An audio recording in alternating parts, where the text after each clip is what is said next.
Hey, what's going on? This is my 2015 Fiesta ST, and I want to talk about traction control. A few brief thoughts. Okay, so this is a Fiesta ST, but this really applies to any vehicle that has one wheel spinning in the front. Maybe even if you've got limited slip, you're still going to have this problem, possibly depending on power. This car has a hybrid turbo. It dynos at 298 to the wheels horsepower, and if you know anything about Fiestas, you know that that is way too much power for a front wheel drive car. And even with, again, if limited slip was added, which I have not, but even if it was, I've ridden in cars with limited slip with around 300 horsepower, and it's just too much power. So you're spinning tires everywhere. You've got three options. Number one, drive slow. Well, you didn't modify the car so that you could drive slow. Option two is traction control. Actually, let me say this. Option two is burn rubber everywhere. It stinks, you're ruining your tires, you're attracting attention, and it's no fun. The reality is people think that when you're spinning your tires, you're really going fast and it feels aggressive, but the truth is you're not going anywhere. You're spinning your tires, you don't have traction, therefore you do not have forward movement, or at least not the kind of forward movement you'd have if you had traction. So option three is traction control. Now, factory, you can turn it off, which is necessary. I would recommend always turning off the factory traction control. It's super invasive. I found it even to be unsafe. I don't drive the car super aggressively in cornering, but I found going around corners sometimes, even just giving the car a little bit of gas, not going aggressively again, the second that that ECU detects that you are slipping, that your wheel is spinning, it cuts power. And it's a great idea. It's a great way to save you when it's raining. You know, I leave it on in the rain. Obviously, it's more safe. But in casual driving, it actually will completely cut power. And so when you're trying to accelerate, or you need to accelerate into a turn to be safe, it will cut power, and you're not going anywhere.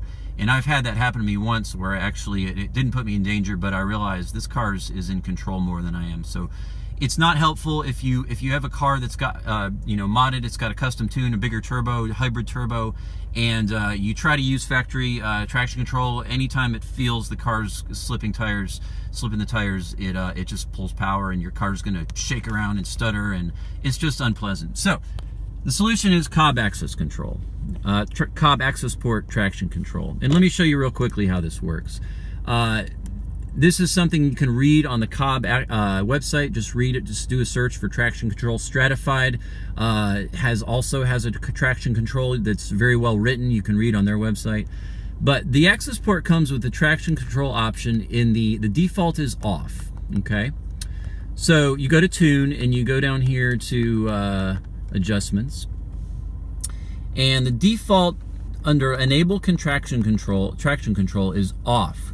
We don't want contraction control. Maybe we do if you're a lady. But traction control will be off. So what you do is you can set it to on manually and see how you like it. And then once you like it, you get your tuner to set the traction control default to on rather than off, as I've done. You can see it's already on. And that's convenient because when you turn the car off, the access port will reset and it will be off every time, and then you have to turn it back on. So have your tuner set it to the default. And then the next thing to do, and by the way, if I want to set this off, I can. I just have to turn it off if I want. So just set it off if I want, but I don't. And then the next thing to do is play with the traction control slip multiplier. What this is, they have a logarithm that they have 8 settings, and it's 1 through 8, and 1 being the most invasive, least aggressive, and then going up to 8, and it's interpolated, so it's got different settings, and then 8 will be the least invasive, most aggressive. And you've got to play with those 8 settings and decide which one feels right. You can even have your tuner change the preset so that the 1 is different from what Cobb says that it is. In other words, so if you find that the 8 settings of Cobb aren't working, maybe you've got really sticky tires, or maybe you've got really bad tires, whatever, you can have your tuner reset the configuration for the 1 through 8, which is what I did. Trial and error is the bottom line. You play with these numbers, you try each one, you see where does the car feel right. And then you get your tuner to set that as the default. So in my car, I've got the default 1 set to the perfect amount of traction that works for my style of driving. And once you got all that taken out, it's worked out. It took me 3 or 4 tune revisions to get all that to happen. And then you get yourself a tune that's got your traction control dialed in to exactly where you want it. And bottom line is, once you've got that done, you've got a tune that has your traction control set up in a way that works for you. And that is the tune I'm running on right now. And I pretty much will use this tune. My other videos, I use my no traction control tune, but I just did that to show what power the car is capable of.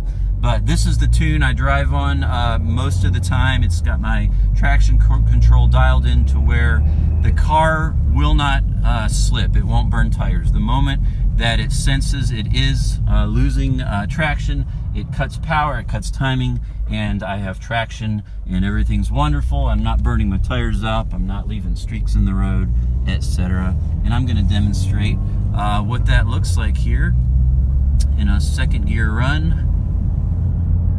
I'm just going to pull from second gear up to maybe about 60 miles an hour on this road, and it'll just show you, you'll see what's going on with the speedometer, with the odometer. You'll see when power is pulled, and it'll give you an idea of how the traction control is working.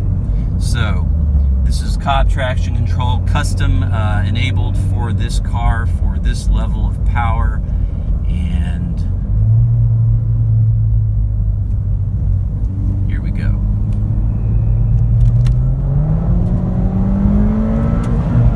So you saw there around 5,000 RPM where it stuttered for just a minute. Now, if I didn't have traction control on, what would have happened there is it would have just burnt tires. But I had traction control, so it stopped, it regained traction, and then it gave the power back to the car.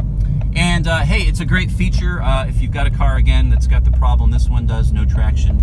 Cobb traction control, I highly recommend it. Get your tuner to dial it in right where you want it, and you'll be driving happier. Hey, thanks for watching. Hope this is helpful. Leave any questions you have, and I'll do my best to get back to you. And drive safe. Thanks for watching.